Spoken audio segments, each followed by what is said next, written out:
toute une aventure qui nous attend aujourd'hui, cette semaine. Nos amis Mario Bilodeau, Alain Bilodeau, Nicolas Sèvres, on les a rencontrés. Moi d'abord, petit gibier avec Mario, ensuite chasse à l'orignal, où Nicolas était mon guide, puis Alain, le frère de Mario, je l'ai rencontré là aussi.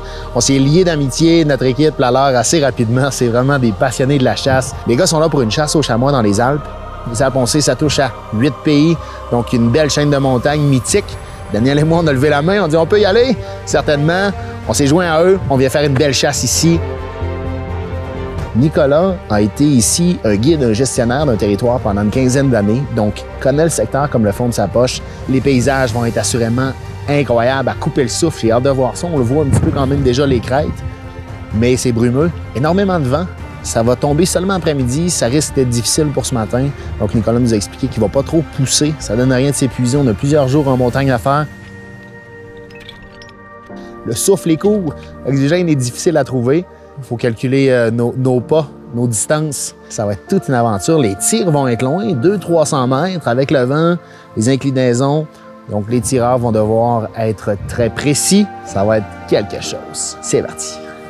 Ça commence? Oui, ça commence. Matin. Vous êtes prêts? Oui, toujours pareil. Comment ça va se passer selon vous? Là, on prend les sentiers, on va monter tranquillement dans les sentiers. Puis après ça, on va commencer à regarder dans les montagnes avec les jumelles. Après ça, je pense qu'avec Nico, avec l'expérience qu'il y a dans le secteur ici, je pense qu'on devrait être bon pour en repérer assez rapidement. Mais le défi, c'est le terrain. Il est capable de les approcher. Le terrain, c'est pas comme chez nous ici. Non, ça va monter. Oui, oui, ça va monter. C'est escarpé, c'est accidenté. Mais ça devrait bien aller. On prend le temps.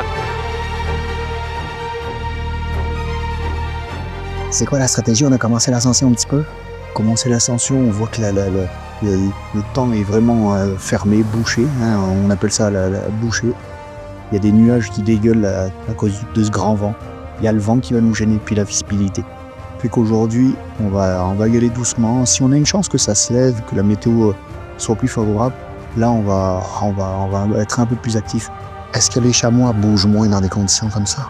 Eux, ils vont avoir quasiment le même rythme de vie. C'est un animal diurne, donc il a une activité vraiment en journée. Et là, en plus, on est en pleine période du rut, donc les mâles se courent après. Il y a beaucoup d'activités. C'est un peu comme des parades, si tu veux. Il n'y a pas de... Ils appellent pas, il n'y a pas de call, il n'y a pas de tout ça, mais il y a beaucoup de parades physiques. Est-ce qu'il y a des batailles? Il n'y a pas de combat, mais c'est des affrontements. Ils vont montrer leur force et puis ils vont en se courant après, en se jaugeant. Est-ce que c'est les animaux qui ont un bon odorat, une bonne ouïe? Le sens le plus développé qu'ils ont là, c'est la vue. Okay? La vue, c'est très très important pour eux. L'odorat, bien sûr, mais c'est surtout la vue. Là, on est à peu près à 1700 mètres d'altitude. Puis là, le territoire sur lequel on est aujourd'hui, il monte jusqu'à 2400 mètres d'altitude. Niveau oxygène, ça reste correct. On va commencer à ressentir, pour ceux qui n'ont pas d'habitude, ils vont commencer à ressentir quelques effets. On est encore loin des grands sommets. Nicolas a repéré au moins 3 chamois en haut de la crête. Ils nous ont pas vus, il est en train de manger. Donc là, on va les contourner un petit peu pour essayer de se donner un angle de vue, possiblement de tir. C'est parti!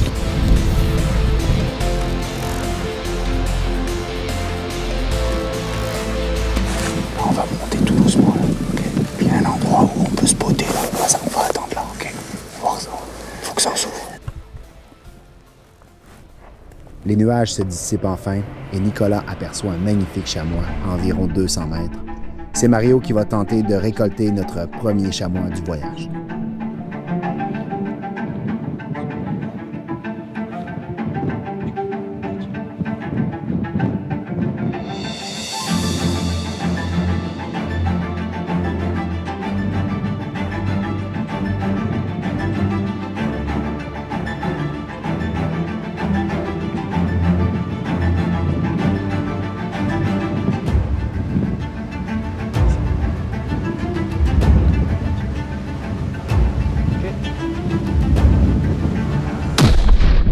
Devant, manqué.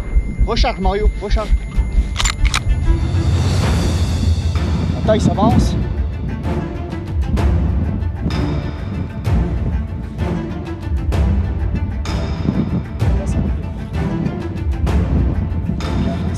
Là, il passe derrière les herbes. Là.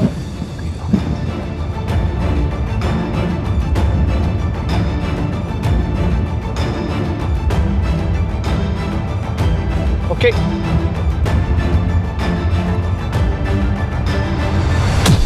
Oui, la prise, recharge. Il est tombé. Il roule, Mike. Hey, attendez-moi, Biquette! Yes!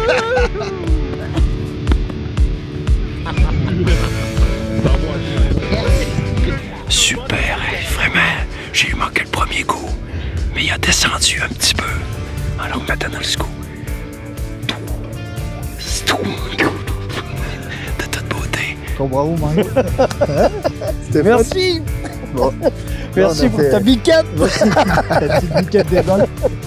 Bon, là, on a eu la chance de tirer ce chamois, là, puis là, maintenant, on a un peu de marche qui nous attend. Ouais, hein? On va aller chercher ça, voir cette petite bête-là. Ouais, là, ça va être... Je suis très content. Là, c'est une marche qui fait pas mal aux gens. Non, en général, ça là... Ouais.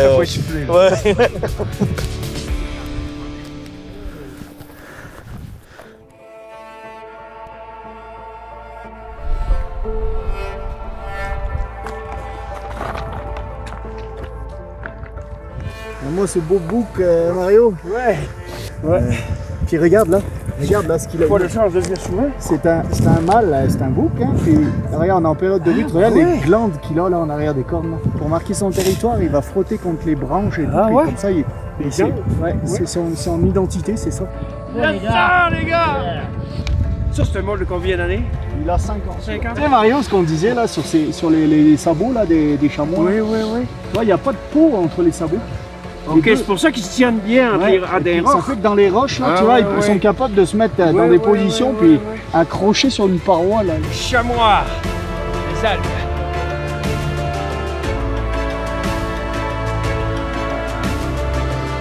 Est-ce que ça s'en va dans la ville? Oui, on va l'amener, je vais le mettre au chalet ou dans la ville. On va le naturaliser au complet parce que c'est vraiment une belle bête et complètement pleine de fourrure d'hiver. Puis vraiment une belle bête. On a la chance d'être sur un territoire là, où il y a beaucoup d'animaux. On a pu observer là, que quand le brouillard s'est levé, là, je ne sais pas si vous avez fait attention, mais peut-être 40-50 animaux autour de nous. Là. Si c'est pas plus, si c'est pas plus. Est-ce que vous les éviscérez sur place ou on descend avec ça? Oui, ici, on va les viscérer sur place. Mais la particularité du département des Hautes-Alpes, ici où on chasse, c'est qu'on a l'obligation de redescendre l'animal entier. OK. Donc là, on va juste les viscérer, puis effectivement, on va le mettre dans le sac à dos, puis on va porter ça jusqu'en bas à la cabane. OK. Puis on tire à la courte paille de savoir qui descend ou... On sait déjà qui c'est qui le descend.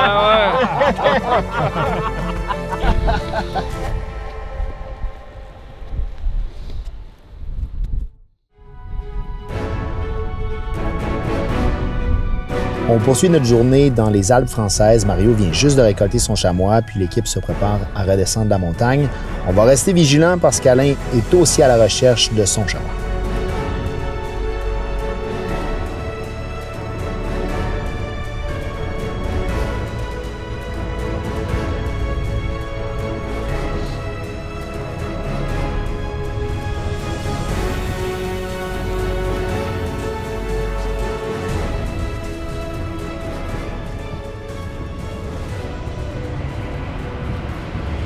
On descendait de la montagne. Nicolas en a vu un en forêt. On n'a pas le temps de le tirer, fait qu'on fait une approche rapide.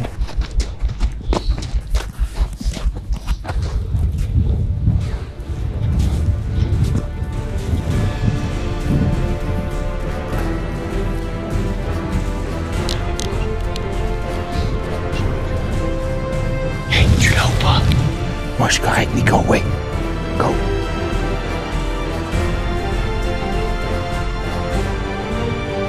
Ok, Pip. Oui! Recharge.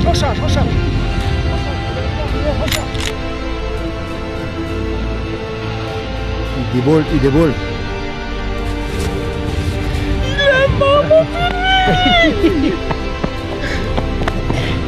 Ok, on va le surveiller.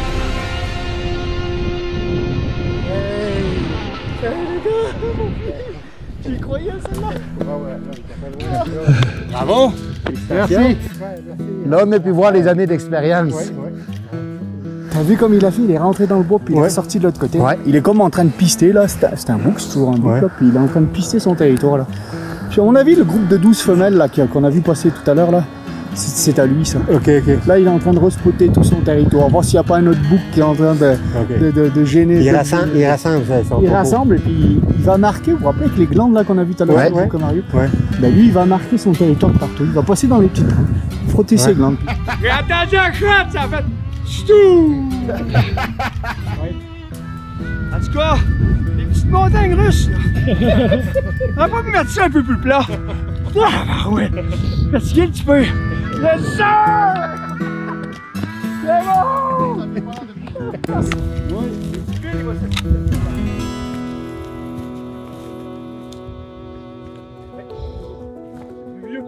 On a un beau mâle qui est au moins dans sa 9e année. Comment tu le sais? Comment je le sais? Parce que regarde, Ali, les cornes là, c'est des cornes avec des pousses. Chaque année, il y a une pousse.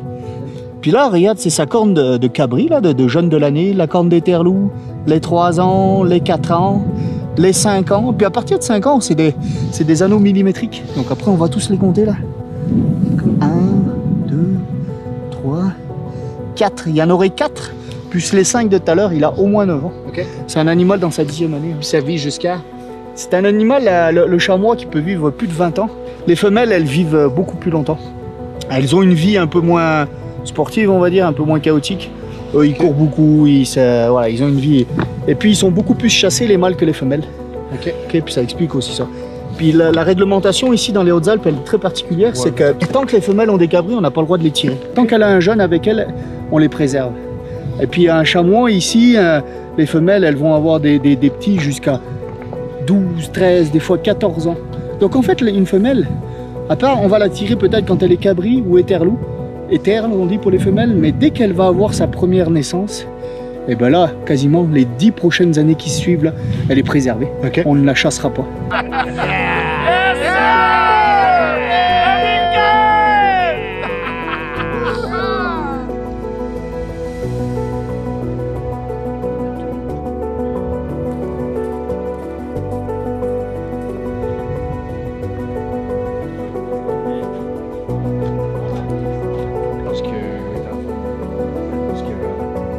Écoute, là, on fait la cotation fraîche du trophée, 24,8. Ça nous permet d'enregistrer tous les animaux qui sont prélevés. Tout un tas de critères à prendre en compte, la longueur des cornes, la circonférence de l'étui le plus épais, l'écartement, la hauteur, voilà. Et puis l'âge de l'animal, c'est ce qui va déterminer sa cotation officielle, mais c'est surtout ça. Là, pour ce qui nous concerne, c'est surtout le prix.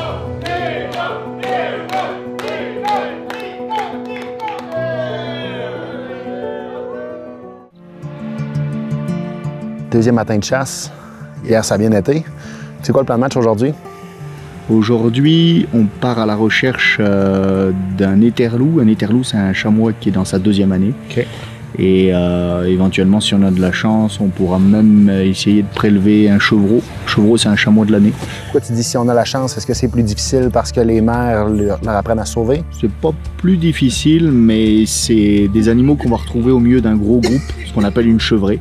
Puis forcément, quand il y a plus d'individus, c'est plus difficile à approcher parce qu'ils te voient de loin. Puis pourquoi ils nous laissent prélever des éterlous, des chevreaux? C'est un territoire qui est géré et donc on a des attributions en fonction de la classe d'âge des animaux. On sait qu'il y a tant d'animaux sur le territoire et il faut prélever une partie d'adultes, mâles ou femelles. Puis après, il faut prélever aussi un peu des jeunes. On accompagne le développement de la population. On ne veut pas forcément réguler, mais on accompagne le développement de la population. Puis il faut tirer un peu des jeunes. Okay. On est dans les Alpes, mais on reste dans les Alpes du Sud avec des conditions de montagne qui sont assez favorables pour le chamois. Ça fait qu'on a un taux de mortalité naturelle qui est assez faible. Donc la chasse, c'est un moyen de réguler un peu tout ça. Est-ce qu'on va au même endroit qu'hier? Non, là on choisit une partie bien plus au sud. On voit qu'il y a encore beaucoup de brouillard aujourd'hui. Ça a l'air de vouloir se lever, mais il n'y a plus de vent. Donc ça c'est super. Et il y a encore beaucoup de brouillard. Et qu'on choisit une zone un peu plus au sud qui risque de s'ouvrir plus tôt que le reste. OK. Mais ils annoncent du soleil, donc ça... Ils annoncent du beau temps. On est plus confiant qu'hier pour l'ouverture. Ouais. Malgré qu'hier, ça a bien fait. Ça a bien marché quand même. Excellent. Merci. Bonne chasse. Allez, c'est parti.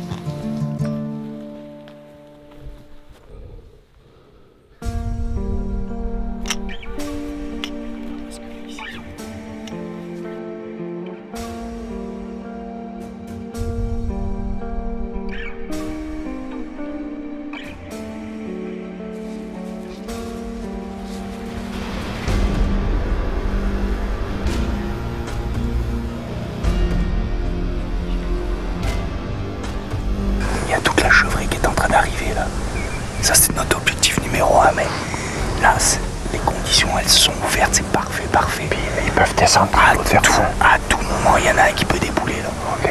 Pour ça, on va monter tranquillement sur notre objectif, mais on peut avoir une chance bien avant. Puis s'il n'y en a pas, est-ce qu'on va utiliser les arbres comme couvert pour approcher le troupeau? Là, on a comme un sentier qui va nous amener juste en arrière des arbres là. OK. On va rentrer dans ce bosquet. Ils viennent de toute l'autre versant pour le soleil. OK. Donc là, ça va faire peut-être une longue shot, mais les conditions sont idéales pour tirer de loin. Il n'y a pas un brin de vent. Les conditions sont idéales. Excellent.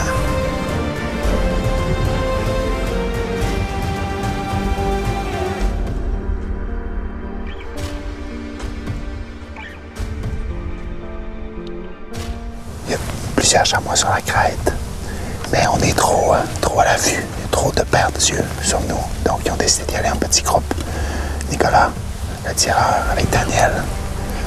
Donc Mario, Daniel, Nicolas sont partis. Ils vont tenter une approche en utilisant les arbres comme couvert pour s'approcher le plus proche possible. Ça va être quand même un tir d'une certaine distance. Mais d'ici, c'est trop loin, puis on peut pas s'approcher en gros groupe. Mais on est quand même aux premières loges pour les observer. Ça va être intéressant.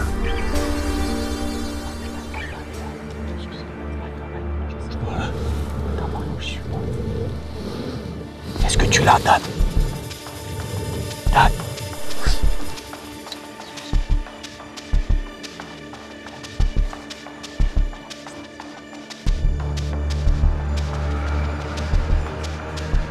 OK. Oui, c'est bon. Recharge, recharge. Recharge. Elle est un peu arrière, mais recharge. Il est où? Garde-le, il n'a pas bougé, il est toujours à la même place. Je ne vois pas. Ok, allez. Ok, je te rezoome.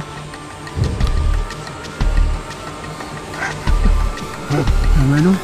Ok. Ok, parfait. Yes, sir!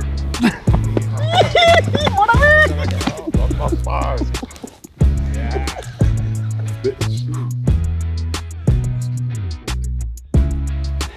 Comment tu te sens? Il était comme ça? Mario, oui, quand tu s'est viré, c'était vrai. Mario, comment tu te sens? Fun. Quoi? Fun. Ouais. Ça sent super bien.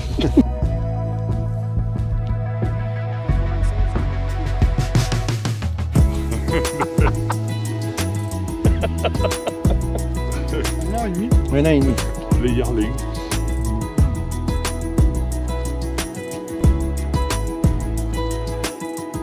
Mario vient tout juste de récolter son chamois. Maintenant, c'est à mon tour. Je vais pouvoir récolter un cabri si l'opportunité se présente. Mais bon espoir, on a vu un troupeau. Donc, on va en ce moment remonter la montagne puis on va tenter une approche. C'est bon. Là, il y a les deux chevreaux là, qu'on a repérés ce matin. Là, ils sont juste en face de nous, mais on est à 350 mètres. Okay, là, on rentre dans le dur, là, parce qu'il faut qu'on monte droit, là. Si on arrive à monter à ce petit pain sec, là, tu le vois, là, le petit pain sec, là, je pense qu'on sera à une distance correcte. OK. OK. C'est pas long, mais ça va être dur.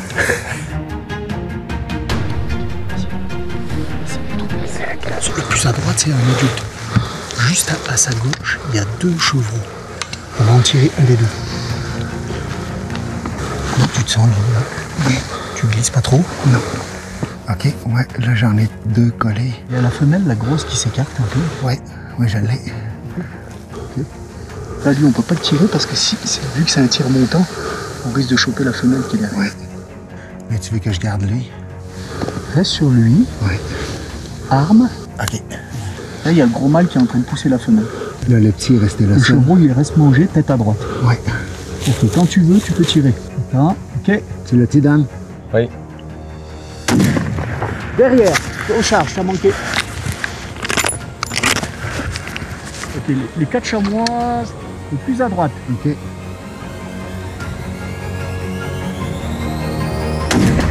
Oui, recharge, il l'a pris. À gauche, à gauche, à gauche. À gauche, presque en crête à gauche. Il s'est complètement isolé. Ouais, il saigne pas mal. On laisse se coucher. Ouais. Ok, respire bien. Ouais. Prends ta respiration. Yes! Ça ressemble à ça, hein? Yes! Yes! Yes! Incroyable. C'est du travail, monter jusque-là. C'est des tirs longue distance. Merci à toi. Merci. Ça me fait plaisir, vraiment. Bravo, Élie. Merci, mon ami. Yes. La beauté du paysage. Tout est parti. Ah, Quelque aujourd'hui, chose. le soleil, c'est malade. Hein? Mais hier, on ne pouvait pas s'imaginer autant que ça pouvait être énorme et beau. Non. Et là, c'est fou. Merci, mon petit homme.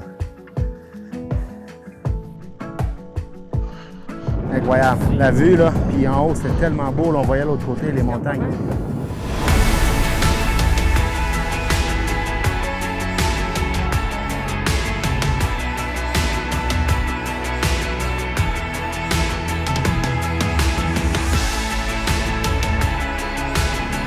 C'est vraiment des belles bêtes, une belle chasse. C'est sportif. Les guides, on voit qu'ils ont de l'expérience, là. Non seulement pour les repérer, mais pour monter, ils ont les pieds sûrs. Nous autres, il faut prendre le temps de sécuriser tous nos pas. Puis ils nous donnent des pauses pour reprendre notre souffle.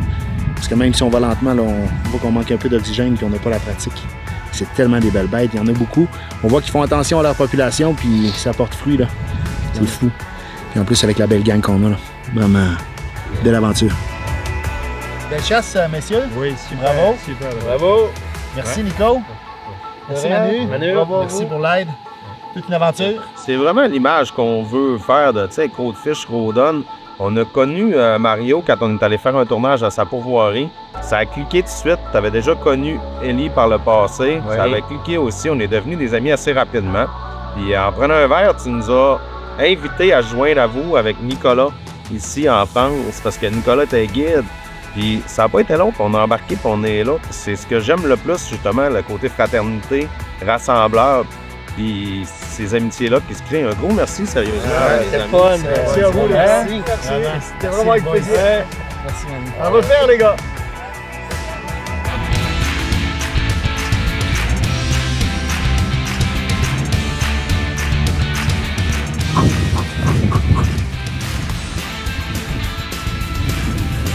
Whoop, whoop, whoop.